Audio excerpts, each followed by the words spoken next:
드립니다. 근데 12시가 되게 되면 오포라는 게 있어요. 여러분 오포 아십니까? 그 사이렌 소리입니다. 사이렌 소리가 웽 하고 울리게 되면 일제히 예배를 드렸던 사람들 자리에서 다 일어나서 다 같이 궁성예배를 하는 겁니다. 동쪽을 다 향하고 거기에 절하게 되고 이 국민의례라는 거예요. 그리고 예배 드리고 완전 혼합적으로 이렇게 타락해 버렸지요. 여러분 이런 예배를 드렸던 잘못들이 우리에게 있습니다. 오늘 여기 보니까 이렇게 어려움 가운데서도 이 버가모 교회가 신앙적으로 타락하지 않았다는 것. 주의 종이 지금 순교를 당하는 그 현장에서 그 무시무시한 상황을 봤으면서도 믿음을 지켰다는 게 얼마나 대단한 일인가 해서 이 교회가 칭찬을 받게 되는 그런 복된 역사가 일어난 줄로 믿습니다. 두 번째는 버가모 교회가 받은 책망을 말하고 있는데, 첫째는 여기 보니까 발람의 교훈이 나타나요. 발람의 교훈. 따라합시다. 발람의 교훈. 발람이란 사람의 교훈을 통해서 타락을 하게 되는데 또 책망을 받게 되는데 한번 보세요. 여러분 발람이라는 사람이 누굽니까? 발람은 거짓 선지자입니다. 그리고 물질적인 욕심이 굉장히 강했던 사람입니다. 그래서 어떤 날 발락의 청탁을 받고, 여러분 이스라엘 백성들과 전쟁을 치러가지고 이스라엘 백성을 물리치는 것이 아니고 그렇게 할 필요가 있겠나? 우리에게는 그 선지자 발람을 불러가지고 이스라엘 백성을 저주하라면 저주가 그대로 임할 터인데 생각을 하고, 그리고 발람이라고 하는 거짓 선지자를 불러가지고 이스라엘 백성을 제발 좀 저주해달라고. 근데 발람이 저주하려고 하는데 저주하려고 할 때마다 하나님께서 막으시는 거예요. 그래서 저주 대신에 오히려 이스라엘 백성을 축복하는 말을 하게 됩니다. 그리고 난 다음에 그 이스라엘 백성들을 계속 축복을 하고, 그러고 나중에 가만히 생각하니까 이거 물질의 욕심이 생겼는데 아무런 이득도 챙기지 못하고 이들이 끝날 수가 없지 생각을 하고 있다가 곰곰이 생각해 보니까 두 가지가 생각이 묘안히 떠오르게 됩니다. 그 중에 한 가지가 뭐냐면, 이스라엘 백성들로 하여금 우상의 제물을 먹게 만들자. 또 하나는 이스라엘 백성들로 하여금 이방 여인들과 모압의 여인들과 행음을 하게 만들자 해가지고 두 가지를 갖다 범하게 만듭니다. 그래서 여러분 이방 여인과 행음하게 만들고 우상의 제물을 먹게 만들고, 그래서 이스라엘 백성들의 신앙을 갖다가 침식을 시켰다는 거죠. 여러분 이렇게 무시무시한 죄를 갖다 범하게 되었는데 그 죄의 결과로 나중에 보면 2만 3천 명이 죽임을 당하게 되는 그런 끔찍한 일들이 그들 가운데 있었던 거예요. 세월이 지났습니다. 버가모 교회에 니골라당이 침투를 했습니다. 니골라당이 어떤 사람들입니까? 같은 사람들이. 이 사람들이 우상의 제물이라고 하는 게 있는데, 당시 이쪽에 버가모 사람들은 굉장히 우상 숭배가 성행했던 그런 지역이에요. 우상을 많이 섬겼을 뿐만 아니라 우상의 제물을 먹는 걸 아주 즐겼다는 거지요. 그런데 여러분 믿음의 사람들은 그걸 거들떠볼 필요가 없어요. 그 언제든 여러분 보는 걸 조심해야 돼요. 근데 우상의 제물을 보면서 마음속에 동경하는 마음이 생겼어요. 동경하는 마음이. 그러다 보니까 어느 순간 우상의 제물을 먹었어요. 근데 우상의 제물을 먹는 것으로 끝나는 게 아니고 그 마음속에 우상 숭배하고자 하는 마음까지 함께 들어와가지고 우상 숭배까지 했어요. 근데 주일이 되면 교회 가서 하나님께 예배를 드렸다는 거죠. 여러분 이게 뭘 얘기하는 겁니까? 하나님께 예배도 드리고 우상도 섬기고, 우상도 섬기고 하나님께 예배도 드리고, 이게 뭡니까? 혼합적인 종교예요. 그러니까 꼭 로마 황제들이 계속해서 지금 그 황제 추종자들이 자신들을 핍박하고 박해를 하고 계속 죽이려고 그러고, 그럴 때 우리가 교회적으로 고생할 필요가 있나? 가정적으로 고생을 할 필요가 있나? 그럼 우리가 살 수 있는 길이 뭘까? 생각해 보니까 마음으로 잘 믿으면 되지. 그렇다고 우리가 지옥 가나? 하나님 믿는데. 그러면서 여러분 교회 와서는 신자입니다. 예수 믿고. 또 이 신전에 가서는 황제를 갖다 숭배하게 되고, 황제도 섬기고 와서 예수도 믿게 되고, 혼합적인 종교를 갖다 보니까 핍박도 없어요. 어려움이 없습니다. 여러분, 그런 상황 속에 그들이 빠지게 되었기 때문에 주님께로부터 호된 책망을 듣게 되는 걸 보게 됩니다. 이런 사람이 있었다는 거예요. 이런 사람. 그러니까 우리가 지금도 그러지 않습니까? 술 마신다고 술 마시는 것 때문에 구원 못 받는 거 아닌데, 술 마시는 것 때문에 내가 믿음 생활 못하는 거 아닌데, 아직까지 그 좀 마셔봤자 어때? 근데 술 마시다 보니까 세속화되죠? 세속화되니까 주님께로부터 멀어지게 되죠? 주님께로부터 멀어지다 보니까 신앙이 자꾸 멀어지고 주님 등지게 되고. 여러분, 어디서부터 끊어야 돼요? 우리 처음부터 시작할 때부터 제대로 신앙생활을 해야 되는 거예요. 아, 내가 여기서 잘못되었구나 생각하고 마땅히 끈을 빨아 끊고 하나님께 돌이키는 저와 여러분이 될 수 있기를 부탁을 드립니다. 그래서 여러분, 여기 보니까 당시에 버가모 교회를 보니까 이 버가모 교회는 바로 이제 그 발람의 교훈을 쫓게 되고 니골라당의 교훈을 쫓아가지고 큰 실패라는 그런 교회가 되었어요. 그게 보니까 15절에 니골라당에 대해서 또 말씀해주고 있는데, 니골라당의 행위를 갖다 주님께서 미워하셨다 이렇게 말씀하는데, 이 니골라당이 똑같죠. 이 사람도 하는 얘기가 우리는 그 우상 숭배하는 것. 또 한 가지는 뭡니까? 니골라당이 하는 일이 우상을 숭배하고 그리고 행음하게 만들고, 그러면서 한 얘기가 중요한 것은 은혜가 중요해. 은혜면 됐지 뭘. 그리고 행함은 강조하지 않습니다. 도덕 폐기론자들이에요. 도덕 폐기론자들. 이래가지고 모든 성도들 하여금 부패하게 만들고 타락하게 만들고, 처음에는 적당히 작은 사람들이었는데 그 사람들 용납해 주었더니 결국은 어떻게 됩니까? 교회 전체를 타락시켰다는 거예요. 그래서 여러분, 약대 코끝을 조심하라는 말이 있습니다. 나그네가 이렇게 길을 가다가 날이 너무 추워가지고 텐트를 치고 이제 들어갔는데, 약대가 함께 여행을 떠나다가 너무 추우니까 주인님 그러지 말고 코끝만 좀 들어가게 해주세요. 너무 코가 싫어가지고 코를 집어넣어줬더니 그 다음에 얼굴만요. 사정을 해서 얼굴 집어넣어줬더니 나중에는 온몸에 다 들어오고 결국은 자신을 쫓겨났다는 얘기죠. 코끝을 조심해야 돼요. 코끝이. 시작할 때 우리가 조심해야 돼요. 그래서 여러분, 니골라당의 교훈과 발람의 교훈을 갖다가 배격하지 않고 제거하지 않고 조금씩 용납했더니 결국은 이 니골라당과 발람의 교훈 때문에 이 교회가 결국은 책망을 들을 수밖에 없었던 그런 부끄러운 교회가 되었던 것을 본문은 우리에게 보여주고 있습니다. 여러분, 우리에게도 이런 일이 혹시 없는지 살펴봐야 돼요.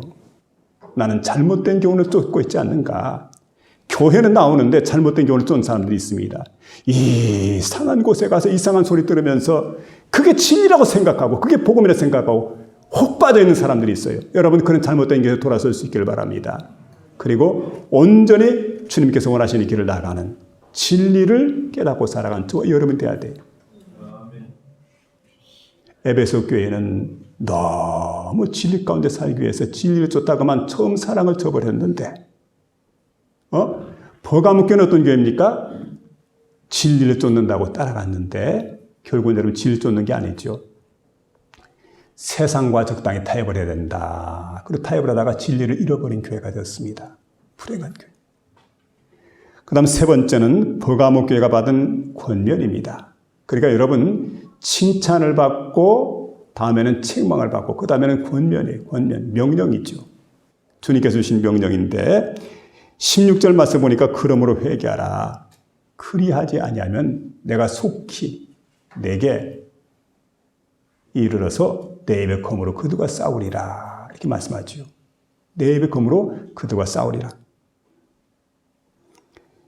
여러분 잘 아는 대로 이제 발락은 어떤 삶을 살았습니까? 가던 길을 돌이키지 않았습니다. 회개하지 않았어요. 그리고 결국은 주님께 심판을 받게 할 때 칼에 의해서 죽임을 당하게 됩니다. 오늘 똑같아요. 버가모 교회가 만일에 회개하지 않으면 너희도 똑같이 발람의 길을 걸 수밖에 없다. 그런 거로 돌이키라. 그런 거로 회개하라. 여러분, 돌이키는 길이 있습니다. 끝까지 고집피고 그 길을 가는 길이 있습니다. 돌이키는 길은 사는 길이에요. 그 길을 가게 되면 결국은 망할 수밖에 없다는 사실이죠. 우리 좌우에 낯선 검을 가신 주님께서 그들을 심판하기 위해서 지금 속히 다가오고 있다는 사실을 우리는 기억해야 됩니다. 우리를 심판하기 위해서 속히 다가오고 있다. 그래서 여기 보니까 17절 말씀하죠. 이기는 그에게는 내가 감추었던 하늘의 만나를 그들에게 준다고 말씀해 줍니다. 감추었던 만나. 뭘 준다고요?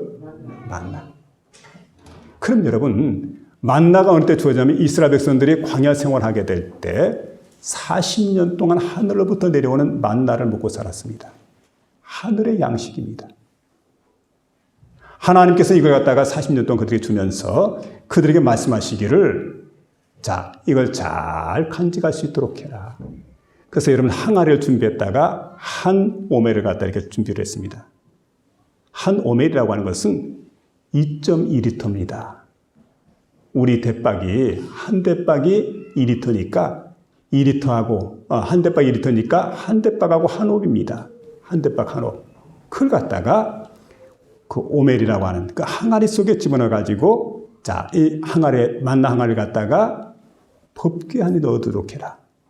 법궤 안에 이게 잘 보관돼서 대대로 간수하도록 하는데 이걸 왜 보관하도록 하냐면 하나님께서 이스라엘 백성들에게 40년 동안 광야에서 만나를 먹이셨다. 이걸 그들에게 교육할 수 있도록 하나님께서 그 만나 항아리를 갖다가 그곳에 이제 두셨던 걸 보게 됩니다. 이게 바로 만나 항아리입니다. 여러분 이게 어떤 의미가 있습니까? 만나 항아리는 바로 주님을 의미해주고 있습니다. 요한복음 6장 35절에 내가 곧 생명의 떡이니 내게 온 자는 결코 줄이지 아니하여 나를 믿는 자는 영원히 목마르지 아니하리라. 여러분 만나 항아리신 그리스도 예수 그리스도를 믿게 될 때 우리에게 영생 복락이 주어지는 거예요. 영원한 생명이 우리에게 주어지는 겁니다. 신령한 복들이 저와 여러분에게 주어진다는 사실을 믿으며 살아가시길 바랍니다. 그 다음에 흰돌을 준다 이렇게 말씀하는데 옛날에 로마 시대 때 배심원 제도가 있어가지고 배심원들에게는 돌이 2개씩 주어지게 됩니다. 하나는 흰돌이고 하나는 검은 돌입니다. 검은 돌을 내놓게 되면 유죄입니다. 흰 돌을 내놓게 되면 무죄가 됩니다. 근데 여러분 흰 돌을 줄 터이니 이렇게 말씀하니까 유죄가 아니고 무죄가 되는 거예요. 예전에 제가 이런 얘기를 들었습니다. 미국에서 목회하는 목사님인데 어느 날 한 여성도가 자기 집에 찾아왔더래요. 근데 뭐 한 번도 본 적이 없는 분인데 대뜸 찾아와가지고 목사님 저를 좀 도와줘야 되겠습니다. 아니 도와주다니요? 뭘 도와줍니까? 제가 지금 재판을 받으러 가는 길이거든요. 함께 좀 동행해달라고. 참 맹랑한 얘기죠. 그래 이야기를 들어보니까 자신은 필라델피아에서 왔대요. 그러면 무슨 죄를 지었습니까? 하고 물어보니까 가택 침입죄, 다른 집에 침입해서 이제 들어갔기 때문에 이 죄를 이제 물어가지고 자신이 이렇게 고소장했기 때문에 결국은 이제 재판석에 가게 되는데 그러면 남의 집에 침입해가지고 뭘 훔쳤습니까? 하고 물어보니까 아무것도 안 훔쳤대요. 그럼 남의 집에 뭐하러 들어가요? 그러니까 이 여성도님이 대답하기를 목사님, 제가 사실은 미국인과 결혼했거든요. 근데 얼마 안 있다가 이혼을 했어요. 자, 이혼을 했는데 근데 이게 턱 보니까 다른 거 뭐 걱정 없이 살아가는데 자식이 지금 남편에게 있는 거예요. 전 남편에게. 그 자식이 너무너무 보고 싶습니다. 그래서 여러분 그 집에 가면 안 된다고 하는 그런 명령이 떨어졌어요. 불법이라는 명령이 떨어졌음에도 불구하고 너무너무 아이를 보고 싶어가지고 그 집에 이렇게 들어갔다. 몰래 숨어 들어갔다는 거지요. 그리고 아이를 만나고 그냥 그날 전 남편에게 발각이 돼가지고 고소를 당했다는 거예요. 그래서 나를 좀 도와달라고. 그게 목사니까 어떡합니까? 도와줘야지. 그 법원에 더 출두해서 보니까 시간이 다 됐는데 재판받으러 갔더니 아무도 없습니다. 방청석에 사람도 없어요. 판사만 한 번 또 앉아가지고 재판하게 되는데 묻더랍니다. 누구십니까? 예, 목사입니다. 왜 왔습니까? 이 여성을 도와주려고 왔습니다. 뭘 도와주겠다는 거지요? 그래서 이렇게 얘기했다는 거죠. 예, 법원에서 명령하는 것은 무엇이든 제가 도와줄 수 있습니다. 그래요? 그럼 여기 사인하라고. 사인했대요. 그때 한 번 더 이제 쳐다봅니다. 그 여성도는 전혀 쳐다보지 않고 자기만 자꾸 쳐다보면 자기에게만 얘기하는 거예요. 저 여인을 당신 교육할 수 있겠습니까? 교육할 수 있다고. 그럼 떼었어요. 그래서 이제 망치 3번 딱 두드리면서 나가라고. 석방을 시켜주더라는 거죠. 무죄 석방을. 나오면서 그 여성도에게 그렇게 얘기했다는 거예요. 얼굴을 빤히 보고 있다가 아니 지난번에 가택 침입죄로 이렇게 가서 재판받았는데 다시는 그 집에 들어가지 말라고. 그렇게 할 수 있겠습니까? 예, 그렇게 하다 마다요. 그럼 되었다고 돌아가라. 여러분 생각해 보세요. 이분이 왜 이야기를 하냐면 재판관이 무죄했어요. 무죄. 재판관이 무죄했다고 하면 그 순간부터 이제 더 이상 죄를 추궁하지 않는 거예요. 무죄가 되는 겁니다. 여러분 하나님께서 우리에게 무죄 방면을 내릴 때가 있어요. 우리를 죄가 없다고 말씀합니다. 우리를 의롭다고 말씀합니다. 그게 뭘까요? 그리스도 예수를 믿는 믿음 하나 보고 그러면서 우리에게 하얀 돌을 이렇게 주는 겁니다. 흰 돌을. 그때 우리가 어떻게 됩니까? 자유인이 되는 거예요. 그때 우리에게서 여러분 죄가 사라지는 거예요. 그런 흰 돌을 내가 너에게 주겠다 이렇게 말씀해 주고 있는데 여러분 주님께 주신 흰 돌을 굳게 잡을 수 있길 바랍니다. 안디바처럼 굳건한 믿음 가지고 끝까지 믿음으로 살아가는 저 여러분 되시길 바랍니다. 그리고 그 돌 위에다가 새 이름을 기록한 것이 있다 이렇게 말씀해 주고 있는데 그 돌 위에 새 이름을 기록한 것이 있나니 무슨 얘기입니까? 새 이름이라고 할 때 이름이 바뀌어졌어요. 원래 있던 이름이 있는데 새 이름을 바뀌어졌습니다. 아브라함이 아브라함으로 바뀝니다. 사레가 사라로 바뀌게 됩니다. 야곱이 이스라엘로 바뀌어지게 돼요. 사울이 바울로 바뀌어지게 됩니다. 여러분, 우리 성경을 읽다 보면은 새 노래가 나와요. 요한계시록 5장에. 그리고 21장에 보니까 새 하늘과 새 땅과 새 예루살렘입니다. 여러분, 이것은 가진 자 외에는 다른 사람은 깨달을 수가 없어요. 도대체 이게 무슨 말인가 몰라요. 천국의 비밀이기 때문에 이 비밀스러운 것들을 갖다 새로운 것들을 갖다가 그에게 준다 이렇게 말씀해 주고 있는데 여러분 그러므로 누구든지 그리스도 안에 있으면 새로운 피조물이라 이전 것은 지나갔으니 보라 새 것이 되었도다. 여러분 새로운 세계지요. 그것을 이기는 자가 누구이든지 내가 그에게 이것을 주겠다. 주님 우리에게 약속해 주고 있습니다. 우리의 자랑은 뭘까요? 우리 교회 자랑은 뭡니까? 뭐가 자랑이라고 생각을 합니까? 우리 교회의 자랑은 건물이 아닙니다. 우리 교회 자랑은 모이는 숫자가 아닙니다. 우리 교회 자랑은 헌금 액수가 아닙니다.